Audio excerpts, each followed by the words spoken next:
এবার এই জায়গাটাই মন দিবেন। বলছে সিংহাবেন মুরলী করিয়া জয় ধ্বনি হই হই বলিয়া গোরা ফেরাইয়া পাচ্ছনি। গৌরাঙ্গ মহাপ্রভু সিংহাবেন মুরলী বানাচ্ছেন। আপনারা আমার কাছে প্রশ্ন করতে পারেন, ভগবান যখন গৌর বেশে নদিয়ায় এসেছেন তখন তিনি বেনু মুরলী কোনো কিছু নিয়ে আসেন না, এনেছিল? ভগবান গৌর বেশে যখন এসেছেন সিংহাবেন মুরলী নিয়ে আসে না, তাহলে নবদ্বীপের মধ্যে তিনি সিংহাবেন মুরলী কোথায় পেলেন? বলছে সিংহাবেন মুরলীর অভাব। বলছে সিংহাবেন মুরলী করিয়া জয় ধ্বনি হই হই বলিয়া গোরা ফিরাইয়া পাচ্ছে। তাহলে হই শব্দ দুইবার ব্যবহার করা হয়েছে কেন? যিনি বর্তমানে এই পদখানা রচনা করেছেন পদকর্তা বাসুদেব ঘোষ, তিনি জানেন যে হই শব্দ একবার হবে।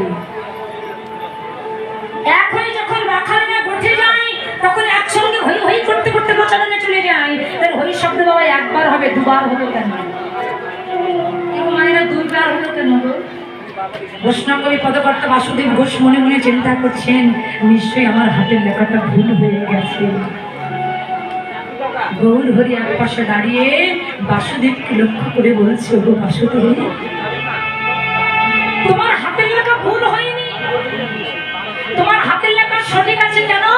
বলছে এক হই যখন রাখালেরা ঘটে যায় তখন হলে এক হই। তাহলে আর একটা হই কোথা থেকে এলো না? আমার গৌর হরি এক পাশে দাঁড়িয়ে বললেন, আমি হই হই জগতে তোদের হই।